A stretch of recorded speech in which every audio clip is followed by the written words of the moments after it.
Hi, and welcome to the Changing Perspectives podcast, the show where we discuss a variety of topics, including grief, parenting, relationships, mental health, and pop culture. Join us and explore a number of changing perspectives. We're your hosts, Jenni and Josh Brennan. Well, hi, Jenni. Hi. It's weird to not be in the same room as you. I know. It's very weird. We'll tell everybody why we're not in the same room very shortly, but I just wanted to welcome everyone to episode 91. It's been a couple of weeks since we were able to put out an episode. I just want to tell everybody we have lots of good content. We just haven't been able to get in the studio for a variety of reasons and competing priorities. But we're here and we're excited to be coming at you guys with a brand new episode. We also have a very special guest, our sometimes co-host and associate producer, as well as your social media manager, Jacob Brennan. Welcome, Jacob. Hello. I was just about to say you're muted, but you unmuted yourself. Welcome to the show, buddy. Hi. It's good to have you. You've got to control Jenni, that energy. Do you want to tell everybody? Yeah, right. Easy, buddy. Jenni, do you want to tell everybody why we are in different rooms right now? Because we are, I don't know. I actually don't know why. Why are we in 3 rooms right now? Oh, wait. Is this because I broke my laptop? That's how it started with the laptop. Yeah, I wanted you to tell everybody about your laptop, which is the laptop, like your business laptop that you use for your business, but also the one we record on for the show. And so it's no longer with us, so to speak. So if you follow me on Instagram or Facebook, then you would see the other day that I spilled a cup of hot tea all over my laptop. Yep. During a session. And that's the laptop I use for when I teach online every week, when I do my online sessions with patients every day, and when we record. So it was sort of a big problem. So we have a new one on the way. Fortunately, I was able to make that happen pretty quickly, but it is not here yet. And so we are using an old computer that we had to stop using because it didn't handle bandwidth for online schooling for our kids. And I don't even know what else we're using. So we're on some weird online platform right now to record. And if this makes it to the airways tomorrow, it's a miracle. It is a miracle. So this is due to come out tomorrow, which is March 8th. Happy birthday, Cole, by the way. Changing Perspective superfan and brother-in-law Cole. But we're on Squadcast, which is what we use for interviews anyway. And it just happened to work out because Jacob wanted to join us for this episode because of the content, the fun content we're about to go through in a minute. And he's our resident Marvel MCU expert. So we had to have him on the show because we are coming at you with another pop culture / grief show, which we'll talk about more in a minute. But it just happened to work out. Can we get into it? Yeah. So anyway, hopefully we'll be on new laptop recording next time we put out an episode after this one. But first we wanted to say, hey, we have a sale going on right now, changingperspectivesonline.com/shop. What's the sale, Jenni? Is it 15% off? Mm-hmm. That is correct. Excellent. Check out the merchandise on changingperspectivesonline.com. Click on the shop. You can also check out changingperspectivesonline.com to sign up for Jenni's newsletter. Another push for that. And I also wanted to shout out your TikTok. We keep talking about that on every single episode recently, but you're just like exploding with content on TikTok. A lot of fun stuff. And a quick shout out. Your definition of exploding and mine are different. I meant like your content. You're coming up with content. I thought he meant daily. content, not like views.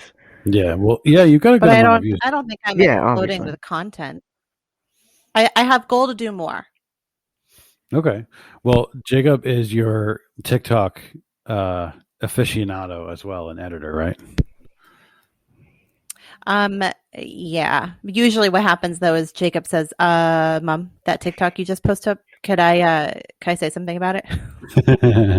And it's so too I need late. to do a better job learning. checking with him before. Yeah. Mm-hmm. Right. Well, anyway, so check out Jenni on TikTok and changingperspectivesonline.com for that merchandise sale. So let's get into it. We're talking WandaVision. How amazing is this show, by the way? Oh yeah. Spoiler alert, right? Oh, spoiler alert, big time. We got to start there. But we wanted to talk about WandaVision because obviously we've talked on the show before about how we as a family are huge Marvel fans, huge MCU fans. And this show, quite honestly, just hit it out of the park. We like talking about Easter eggs. It's a big thing, right? In comic book fandom, looking at these movies, finding Easter eggs has got to be one of the most exciting and fun things about this genre, especially when the universe that they're based in is so vast, like Star Wars.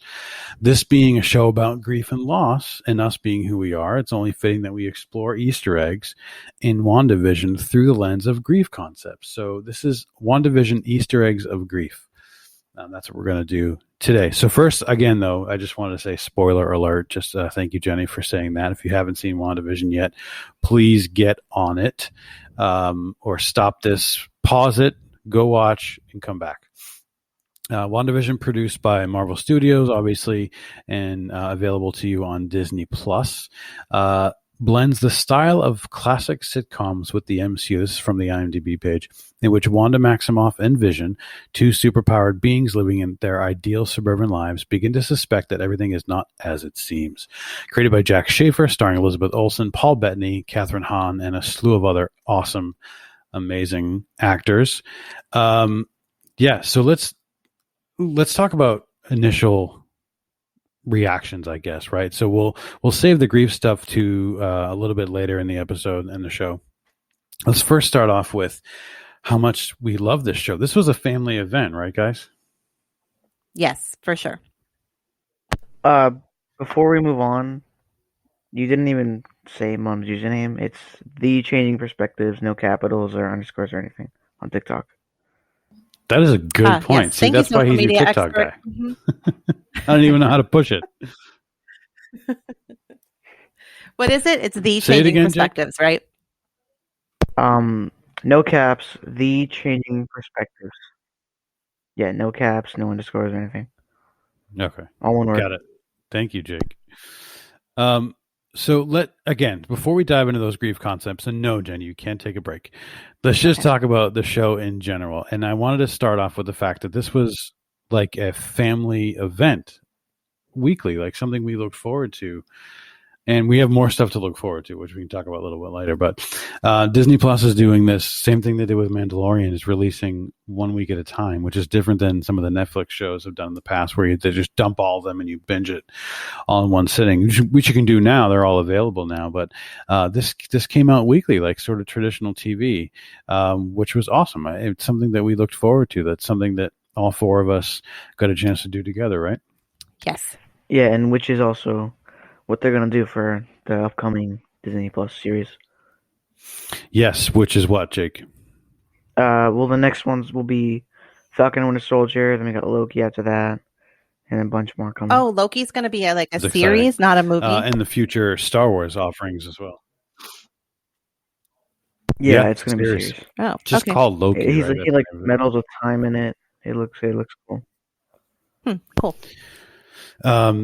So we've talked about the MCU a good amount on the show in the past, right? We're huge fans. Endgame and the subsequent follow-up being Far From Home. My expectations, quite honestly, however, about this next phase, I have to be honest, were kind of low. I don't know how you guys felt with that, but I wasn't coming into this. I was like, okay, it's a TV show. We'll see what could they be doing. Vision's dead. I don't know. What could possibly how good could this possibly be? But that just was blown right out of the water, right from the get-go. What do you guys think about that? How were your expectations leading up to this? My expectations were low and maybe non-existent because I didn't know anything about it. And I will say, after that first night where we watched the first 2 episodes, I was feeling like, I don't get it. This is really weird. I don't know about this. If it doesn't sort of pick up or clarify some stuff next time, I think I'm out. And then the third episode, sort of was like, oh, I get it now. And then I was super hooked. And I will say, I think for all of us, it became this thing that got us through the week over the past, I guess, 6 or 7 weeks, right? Where every Friday night, that was what we would do, the end of the school week, the end of the work week. 9 weeks. But the first week was 2 episodes, right? Anyways, the past couple months. So then Friday night, we would order out dinner, basically from the same place every Friday night, and sit down together and watch the show. Yeah. Jacob, what about your expectations? What did you think coming into WandaVision? Is it what you expected or what? I was definitely excited to finally get a Marvel TV show, MCU TV show that was produced and directed by big names, like besides the Netflix shows that we got, they weren't really, like Kevin Feige, Favreau, all those guys weren't really on that and like had hands on in that as much as I did here, and I was very impressed with the final product that they came up with. That's awesome. Yeah, me too. So let's stay with this, and before we dive into the grief connection about the show, let's talk about. I'm going to ask you guys to come up with the top 3 things you love about the show. Okay, we'll take turns. So share one thing, and then the next person will go, and we can at the end. We'll each would have shared 3 things, and we can shift gears and talk about the show in terms of grief. So, who wants to go first? Jacob, you want to start? What's your first top 3 thing? Number 3, the directing of episode 8. Like, you can always tell where you are. A guy on YouTube pointed out, New Rockstars, great point. He said that you will always know where you are, and only in some points you won't, and that's intentional. You mean where you are in the Westview universe? Yeah, like you know where you are in Westview. Like, you always know where you are in Westview. You know where, like, Monica is, while Vision and White Vision are fighting. It's great. That's cool. Yeah, I like that. That's a good point. All right, I'll go next. For me, I guess my number 3. We'll go backwards. My number 3 was the reintroduction of Monica Rambeau. I love Captain Marvel. I love that whole storyline, and Maria Rambeau and her daughter Monica. Excuse me. I got a scrawl in my throat. Ba-dum-tsh. No, but Monica Rambeau being Photon, and what's her other superhero name, Jake? It is Spectrum. Spectrum. And at one point in the comic, she was also Captain Marvel, correct? Yeah, that was like early on. Right. But Monica Rambeau as Photon, the introduction of her with her powers and her connection to the show and the storyline, and how she blipped back and she realized her mom had died, and her whole storyline, and the fact that she's here now and is going to be part of the next phase of the MCU is very exciting. So that was my number 3.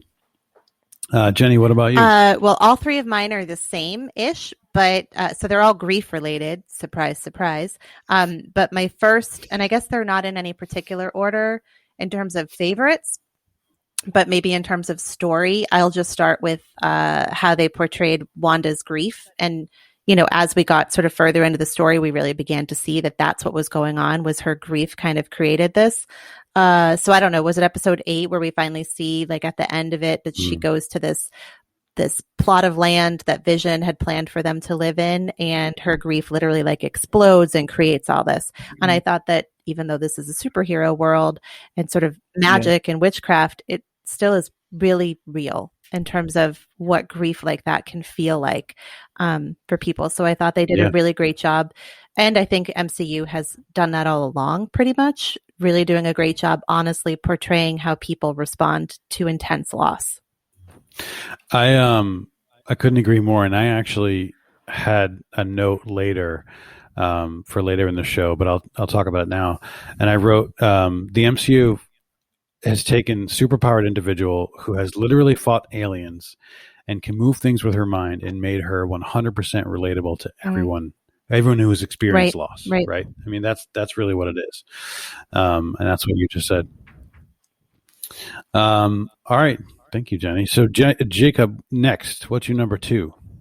I'm gonna have to go with the fight scene where Billy, Tommy, and Monica Yes, hold off against Sword. that I was love great. seeing Tommy take the hat like Peter did. Yep. I'm still a little upset about Evan Peters and the Pietro Maximoff and Ralph and the whole I thing. told you, I saw it coming. I know you did see it coming, but I do love the connection, and that moment was great. And when Wanda said, "Boys, take care of the military," that was great. Hmm. I can't wait to see them later in the MCU. Yeah, Probably not I till. loved how Go ahead. you can see that Monica's eyes, because in the comics she has power to like see the radiation and things, and I love how Mm. her eyes will change whenever she sees that. Like when she was looking at Ralph's necklace, it was purple, probably because of Agatha's magic. It was like a goldish yellowish when she was taking the bullets for them. Yeah, that's really a good point, but we only saw her point of view with that once, right? When she first got into the hex. Yeah, yeah. That's exciting. Very cool. All right. My number 2 is the fourth wall stuff. Like the whole element of a show within a show, kind of within a show, like that meta element, I think was just really creative and very cool from the start, where we see basically nothing except for basically day one of her fantasy and what she's created, and then we start to peel back layers of the show all throughout. And then we see the actual, was it the episode that was fourth wall or breaking the fourth wall? Was it Episode 4, yeah. Yeah, and it was just that whole element is really cool, where we get to see that from different perspectives. So I just like that meta element. That's my number 2. Jenny.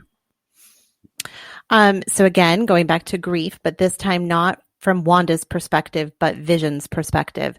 In the final episode where he sort of realizes his own, I guess, mortality-ish in a way, and the way that they portray him approaching that, right? When he realizes essentially, like if we're going to relate this to real life, that he has a terminal diagnosis and his time is coming to an end. I thought that the way they portrayed that was also really realistic and true. And they went there. They went to that really kind of hard, sad point in a really natural kind of way. Yeah, and props to them for giving emotion and grief to a literal synthezoid. Yeah. When he had that single tear at the end, that was so powerful. Mm-hmm. Mm-hmm. Well, and I think that there are also many. And we know it was the sort of a gendered thing, right? Like in our society, men, quote unquote, aren't supposed to show emotion, right? Like aren't supposed to cry and aren't supposed to show grief and are supposed to be sort of stoic or machismo and sort of approach the end of their life or grief really strongly, quote unquote, and not cry. And so I think sometimes we expect men to be sort of robotic and not show emotion. And so I think that there was sort of a message there that grief, even for a synthezoid or a male, is okay to show. Yeah, no, I agree, and those are great points. But what we also saw was kind of, I know it wasn't Vision, like actual Vision, right? Because this is a different version of Vision, but did have his memories once, Darcy helped him out and whatnot. But we saw his journey, his growth when in terms of grief and his understanding from that episode. I think it was must have been 8. When he had like the most profound speech ever in television or movies, which I don't want to spoil. We'll talk about in a minute. From that realization is his early understanding of grief and loss to then seeing him shed a tear and understand his own mortality. What a story arc from, like, holy crap. Disney Plus MCU, a 9-episode miniseries with character development, just killed it. Just absolutely killed it. All right, so we're on our third one, right? On number 3. So Jacob, what did you have for number 3? It it's odd to say this coming off of Mom's grief, but White Vision, like the entire character of him, how they really like tapped into the comic version of White Vision with the no emotion, just his mission gets out of there, and defeating him with logic, how Vision did was amazing. That was cool. That was so cool. That scene, talking about like that how smart and intelligent they are as beings, and then really sort of going toe to toe with intelligence after having just gone toe to toe with action and skill and power, and then going toe to toe with intelligence, and ultimately having White Vision say, "I am the Vision," and flying off. It's exciting to think about what the future of that character is. But yeah, and it was odd how White Vision was reached for Wanda's Vision Mind Stone, and he phased through it as if he's lived through Thanos pulling out his Mind Stone and he's learned through it, but he doesn't have that memory yet. That's interesting. So yeah, it must have been Darcy must have told him. So I think that there's a lot of that conversation we do not see. That's a good point. Yeah, which absolutely. probably gave Vision the ability to give White Vision all that memory back.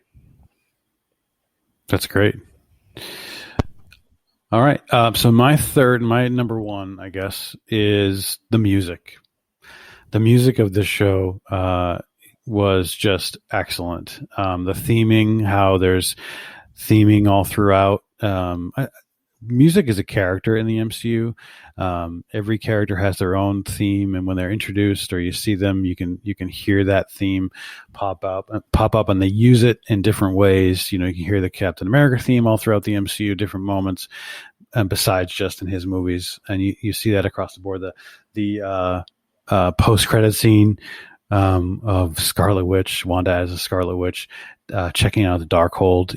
We just learned that theme is the Doctor Strange theme, and a nice little call to the future MCU that includes Multiverse of Madness, the Doctor Strange sequel that features Scarlet Witch heavily.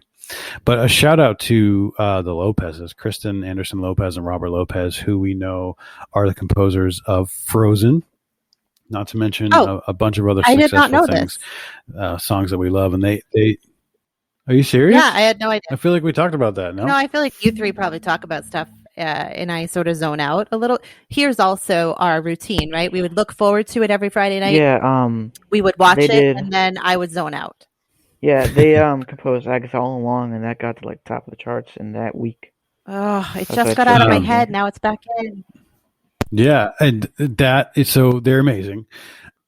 We can't sing it; we'll have to pay for it. But yeah, it's like topping the charts on Spotify, and it's great. But the entire music of the entire series, where you have the different themes that matched whatever genre of sitcom was featured in that episode that week, but you still heard the same theme. That I think it's at minor ninth. I forget what the musical theory part of it is, but that theme, you could hear it all throughout, and it was repeated, and it was its own character. And they had that same theme in the Agatha All Along version, and all throughout the entire series. It's really, really, really very cool. Jenny, your third. I think your third one or top one, whatever. Your last one. My last one. So following here. So I talked first about Wanda's grief and how they portrayed it, and Vision's own sort of awareness and anticipatory grief of his own end of life. And then third was Wanda and Vision and how they handled that with the kids. Handled sort of the end of really a kid's, I guess, the kid's life and everyone's life, right? They didn't tell the kids, but they sort of made sure that the kids were feeling safe and protected, and they kind of said all the things that they needed to say and had this like really sweet, lovely moment, and the kids got to sort of enjoy what maybe felt to them like a normal night. usually I advocate for sort of being open and honest, but I think in a situation like this, which is not really normal, I think they handled it kind of really beautifully. And I'm glad that they handled it. They actually kind of looked at it and explored that. I mean, from a directing standpoint. Yeah, that's great. I think, and I'm glad you had grief as part of your top 3 things, because let's go ahead and shift gears now and just move into that as a topic. And Jacob, I want you to still chime in with your thoughts as well about some of these things we talk about. This is not just this is not a show that just showcases loss, because we have lots of movies and shows that do that, right, Jenny? Like, it's not a foreign thing to talk about grief and loss in pop culture or entertainment. But this really brought this topic to the next level. And let's just start off with sharing Vision's words from episode 8. This is a flashback to when Wanda and Vision, it's post-Civil War. They're in the Avengers compound. She's dealing with the loss of Pietro. Vision says, it can't all be sorrow, can it? I've always been alone, so I don't feel the lack. It's all I've ever known. I've never experienced loss because I've never had a loved one to lose. But what is grief if not love persevering? Mm-hmm. Jenny, remember looking at you and going, wow. Like, I'm getting goosebumps now just listening to that as a grief. I'm not a grief therapist, but I understand grief and loss. It's part of my job, and the grief concepts, and I teach to that, to the folks I work with. So I know it from that perspective. You know it, Jenny, at the next level as a grief therapist. How did that speak to you, that quote? Well, I think it hit the nail on the head, right? And from sort of a theoretical standpoint, Vision we feel grief when we lose something. It doesn't have to be something to which we're attached. And Vision was basically saying, I've never had really attachments to anything. And so there was truth to that. Like, it was factually correct for him to say that he's never felt grief or sorrow because he's never cared for anything. And then he's right? There is this kind of beautiful connection and heartbreaking connection between grief and love, right? Grief is the price we pay for love. If we love something, if we're attached to it, we run the risk that at some point we're going to grieve the loss of it. But also that grief in some weird way becomes our connection to that person, which is why it's so important to kind of it's one of the reasons it's not so important to not minimize people's grief, because that's sometimes all they have left of that person or that thing that they've lost is their grief. It's their connection. And yeah, I actually saw on Twitter that night and the next night that sort of screenwriters everywhere were kicking themselves for not coming up with like that really kind of eloquent word that just encapsulates grief and love so beautifully. Jacob, what did you think about that scene? When we saw that, this flashback to a scene we've never seen before, but we're given the, we have to make the assumption that this did occur in between Civil War and, in between Ultron and Civil War, right? I had it wrong before. What did you think about this scene, Jacob? Well, it did answer a lot of our questions as to which, where she got the ideas for sitcoms in the first place. Right. And to the quote, I didn't understand it at all in the first place, but after explained to me, it is, yeah, I agree with everything you guys are saying. Yeah, and let's talk about trauma for a minute, Jenny, because I think we're talking a lot of what Wanda has gone through is extreme trauma in relation to her loss. But Elizabeth Olsen actually said in an interview, she said, I see Wanda as a victim of extreme trauma who does not understand how to process it. Yep. This is not some foreign or unique sentiment, right, Jenny? Right. And really what we see her doing is dissociating. And people who have been through trauma and have sort of a PTSD or like a complex PTSD, that is what they will do, is the world, the memories of their trauma are so intense that they either suppress them, which we saw Wanda suppressing some of her memories, right? She kind of actively didn't want to go there and remember things because they were too painful, and B, dissociate from the real world. So really kind of separate themselves from the world as it is. And that is what she does. She creates her own world. And in extreme cases, we see people sort of hallucinate after a trauma and sort of create their own world. So yeah, it really was a pretty accurate representation of what can happen after trauma. Yeah, and I actually have another quote to share about grief, and it goes: sometimes grief catches us off guard, knocking us off our feet and breaking our heart all over again. And I got that off the Changing Perspectives Facebook page. Oh my gosh, thank God. Because you just said that and I was like, oh my gosh. I was like, oh my gosh, did I plagiarize that from somewhere? No, I mean, that was from me. But as you were reading it, I thought, oh no, did I hear it on MCU and I just plagiarized something? Okay. Nope, that's from me. No. That's you. And as I was prepping for this episode, I happened to just see it. I happened to just see it on the feed. And I loved it. And I thought it was a strong connection. And that's what we're talking about for Wanda.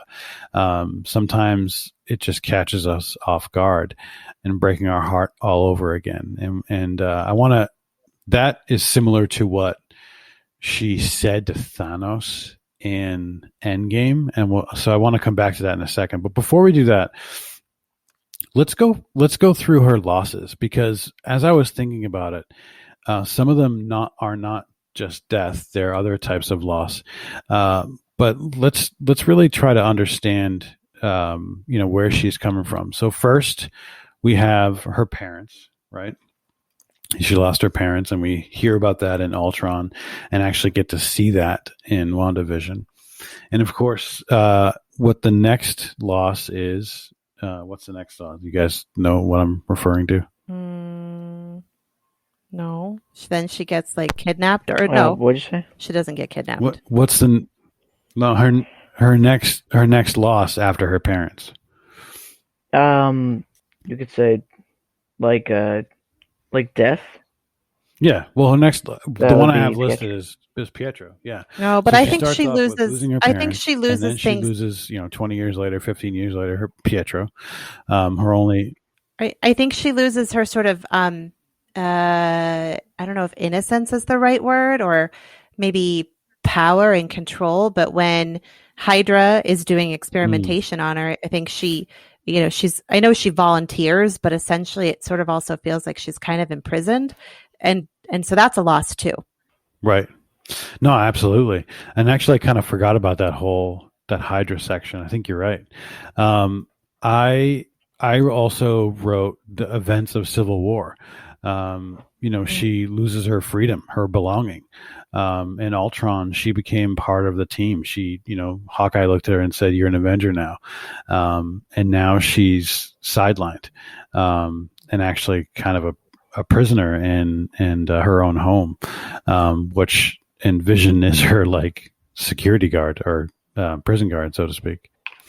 How about the trauma of the attack and loss of her and Vision's privacy in Infinity War, right? That's not really, I guess it is lost because they lost their relationship, right. And they had this amazing moment in Paris, and then Thanos's goons arrive and sort of destroy kind of everything. So that's what came to mind for then. And then we have the loss of Vision twice, having to kill him herself, and then seeing Thanos kill him. And then we move on to Endgame, and it's just trauma after trauma. And obviously she was lost in the snap and comes back in the blip. But we have this amazing moment. And I looked at you, Jacob, because we just rewatched the entire MCU in chronological order, and we get to Endgame, and I looked at you, Jake, remember, and I was like, look at how powerful she is, because she was basically the only one giving Thanos a run for his money in Endgame. And she had that quote, "You took everything from me." And Thanos said, "I don't even know who you are." And she said, "You will." And that gave me goosebumps, thinking ahead towards WandaVision and what we would. With the MCU, had they known about the plans for WandaVision during Endgame, Jacob? I have no idea, to be honest with you. Okay, I just think that was like such a nice little foreshadowing of what we would see. You will like almost like she knew. Well, I'm going to become Scarlet Witch soon, so don't you worry. But of course, then we have the resulting loss of Tony and Natasha, who became obviously part of her family. She felt the loss along with everybody else. Both mentors to her. And then finally we get ourselves to WandaVision, and we find out that she, tried to have, a memorial and honor him through burial. And she wanted to say goodbye and ultimately couldn't. And then we have, the creation of the Hex. And so she just thinking about like her background and all her losses and trauma, the entire show. I think Jenny, you mentioned it a moment ago, or at the beginning of the show. The premise is this is just a large manifestation of her grief. Mm-hmm. We're seeing it play out. And I'm glad you reminded me about that piece where for most of the series, we thought she had stolen Vision's body from Sword. But then when we actually see it, she went to Sword to retrieve his body in a very kind of normal, it's a normal reaction when you lose somebody. There's this you want to see their body. You kind of need to see their body, even their dead body, even in her case, Vision's body in pieces to sort of solidify the loss and to be able to have whatever sort of ceremony or ritual is important to you. Like that's a real need. Again, them taking this sort of superhero universe and infusing real, accurate, authentic aspects of grief and loss into it. That was real, what so many people need, especially when they lose a loved one that's really close to them. They want to see the body, hold their hand, sit with them for a while. And she didn't get to do that, even though she saw Vision die twice. And so I love that they actually showed that. It was really realistic. Yeah, they also, I remember watching Endgame for the first time. You commented on pretty much the exact same thing with Thor, how his reaction to his grief, loss of his brother, his best friend, mother, father, sister, all of them was very accurate. Asgard. Yeah. What do they call him? Do they call him Fat Thor? That's not nice. What do they? But the Thor that we see after, who's gained weight, he's drinking beer, he's just playing video games all day. They do call him Fat Thor. Yeah. I love that they went there because that's also a normal reaction to grief that many people have, just to sort of turn inward, shut down, and sort of not take care of themselves. And then when, he sort of leaves there and he's kind of with the group, we still see him sort of off to the side, still really kind of actively grieving and not ready to sort of rejoin the world. So MCU has done an amazing job in my eyes with depicting grief and telling really, I think the whole thing is about relationships, sort of romantic relationships, but also father-child relationships, I think are at the core of the MCU, and grief and loss. And I think they've done a really great job building this universe and choosing what stories to tell with those really kind of being center. Yeah. No, I agree. Jenny, I want to ask you about the response to traumatic loss. Is that sometimes affected by the support system in someone's life or lack thereof? Because I don't think Wanda has anyone. She lost Pietro. Vision is gone. The Avengers are kind of broken up. Cap is gone. Is her response being dictated by the fact she doesn't have anybody around her? Sure. Yeah. I mean, to answer your first question, yes, it certainly can be your response to grief can certainly be impacted by the sort of quantity and quality of actually, I would say more so the quality of your support network. But when she says Thanos took everything, he did. She's literally got nobody left, right? Like the Avengers aren't people she spent like her life with. She was an outsider. She was not trusted by them, came into their, sort of circle with a lot of mistrust. People didn't necessarily trust her fully. And then experienced trauma because of that, and then lost. Jacob, you said that Natasha and Tony were kind of like her role models. I think they really kind of stepped into like a parental role for her, kind of like a mom and a dad. She lost them. She's lost her brother, and then it was her and Vision, and she lost him. So she really is alone, not just sort of socially, but also she, as far as we know, she's the only witch, right? She doesn't even understand anyone else that has the same powers as her. So she truly is alone in the world and feels misunderstood. And I think really kind of feels like she doesn't belong in this world anymore, which sort of sets up a perfect setting for her to become the Scarlet Witch and really embrace that. Cap says that in Civil War about her. He references her as she's just a kid to Tony. So yeah, I think you hit the nail on the head there. And the last thing I had on my list to talk about was I saw a lot of memes or social media posts about making a Kubler-Ross connection to the episodes, Jenny. And I know we've talked about this on the show a lot, the Elizabeth Kubler-Ross stages of grief, and how it's not really stages. It's really just sort of description of different parts of the journey, but it's not meant to be something that you start and end. And what do you? I tend to sort of disagree with that sentiment that these episodes are following, the inaccurate Kubler-Ross steps, so to speak. What are your thoughts on that?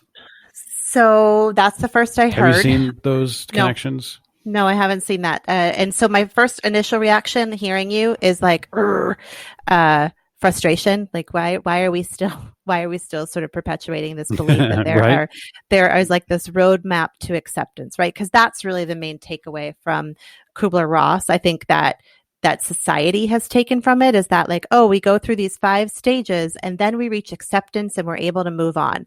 No. And so in a way, I guess it does do a good job of exploring Kubler-Ross's model, which she later then disproved herself, and said that we sort of misunderstood it.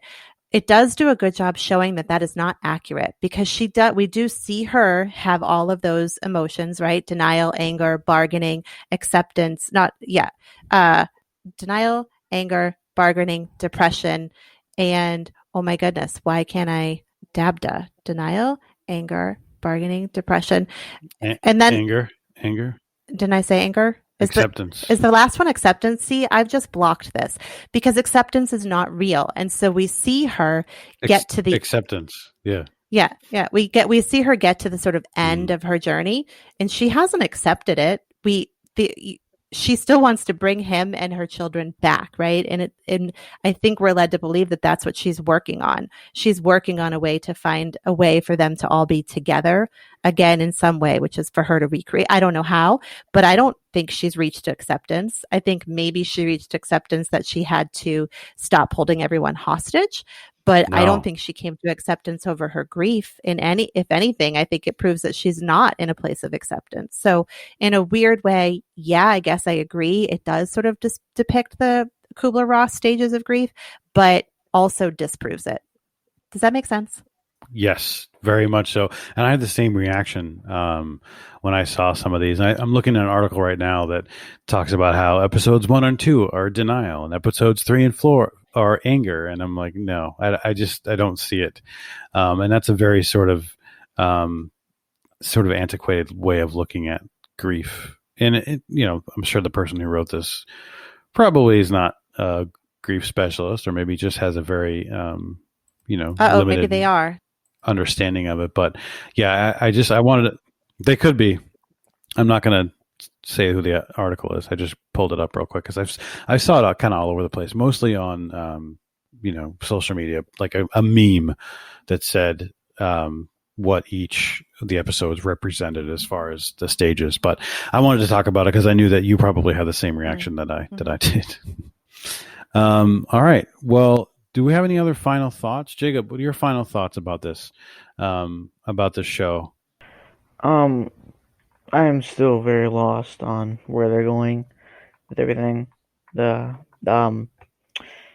I see Wanda definitely being villain from Multiverse of Madness, which will release in what, a year? Yep. Yeah. I think they're filming now. Oh wow. Yeah, I don't know. I mean, I cannot wait to see where they go with it. It was a great show, a fun show. It was Yeah. excellent. The making of comes out and in a few days on Friday the 12th, I believe. So it's exciting. We'll have to check that out. Jenny, your final thoughts? I think that it was my favorite MCU piece, and before this, it was sort of the whole like end game piece. But this has become my favorite, and I don't know if that's because it's been so long since there's been something new, and I think in quarantine, have we now watched the MCU in its entirety 3 times? Or 2.5. I know we watched it once in sort of release order, and then we just finished watching it in chronological order. But 2.5-ish. But I feel like we watched it a little bit No. before, or maybe it was just relatively recent because I think we rewatched it before I saw Black Panther. It was we watched them all when they were released, like 2008 to 2021 now, right? And then we watched it fully before Black Panther, so you could get a refresher. And then we watched a couple of other movies just on our free time, and then we just finished the chronological order. Yeah. So all that to say, I don't know if that's... Yeah, so it's something, clearly it's your favorite. Yeah, and I don't know if that's because I just rewatched all the other stuff, or if it's because I just rewatched all the other stuff, and so everything was literally fresh in my mind, and it all made sense. But it's my favorite, and it's also, is it the first time that really a female has been the center of the entire sort of project? It is, right? Thor, Captain America, Iron Man, all men, Ant-Man. No, Captain Marvel. Oh, right. Okay. So aside from Captain Marvel. Captain Marvel. Right. Aside from that, this is the only time that it's been sort of really about a female's journey. Well, also... They do plan on bringing the Hawkeye TV show is about Kate Bishop fully, and Ms. Marvel will obviously be about Ms. Marvel herself. Captain Marvel 2 is coming. Yeah. Thor: Love and Thunder. But also something that sticks in my craw a little bit, the fact that the Netflix version of the MCU is now, I guess, from what I understand and what you're telling me, Jacob, it's not canon anymore. It's just Agents of S.H.I.E.L.D. has been announced to not be canon. Runaways, though, I just personally am predicting because they have their own version of the Darkhold. It looks nothing like the one we get in WandaVision, so assuming they're going to uncanonize that. But the Netflix ones I love. And hopefully they stay canon. But anyway, Jessica Jones. Jessica Jones is a great show, and that is supposed to be MCU. There's 2 seasons of that, and she was, obviously it's featured. She's featured, and she's the main focus. But I love the sort of move to seeing more female-centric shows like this and movie offerings like the ones that Jacob just listed. And of course, I'm excited to see where Scarlet Witch comes up next. You guys got anything else? No. Awesome. Well, Jacob, thanks for joining us. It was great to have you back on the show. I'm sure you'll pop up. Well, you can hear Jacob at the end of every show because he just re-recorded the credits. But we'll have to have you back soon, and be on the lookout for some more content coming your way. And don't forget the sale that's going on. All right, everybody. Well, that is going to do it for today. Thank you so much for listening. For today's show notes links, you can just go check out Disney Plus WandaVision. I don't have any articles to share today. Just go check out WandaVision. And it's fun seeing a lot of those great YouTubers and podcasts rewatch shows sort of going. That's part of the fun about this show this time, was seeing all the great offerings across the internet, as well as podcast offerings about detailing and peeling back all the layers and those fan theories. It was fun to be involved with that. Don't forget, everybody, iTunes reviews are featured on the show. Go ahead and tell your friends about the show, Changing Perspectives. If you have a new iTunes review or a rating, we will read those over the air. Please follow us on Facebook, everybody, at Changing Perspectives Podcast, and on Instagram at Changing Perspectives Blog. You can send us an email to info@changingperspectivesonline.com. You can also visit changingperspectivesonline.com. And while you're there, like we said, don't forget to visit the shop. We have a sale going on right now. Go ahead and subscribe to the show so you'll never miss an episode. And we will see you next time. Say bye, Jenny. Bye, Jenny.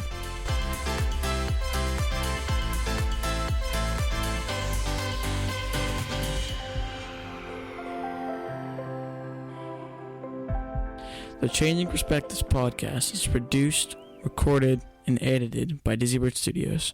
Copyright 2021. Please visit Dizzy Studios on Facebook, facebook.com/Dizzy Studios.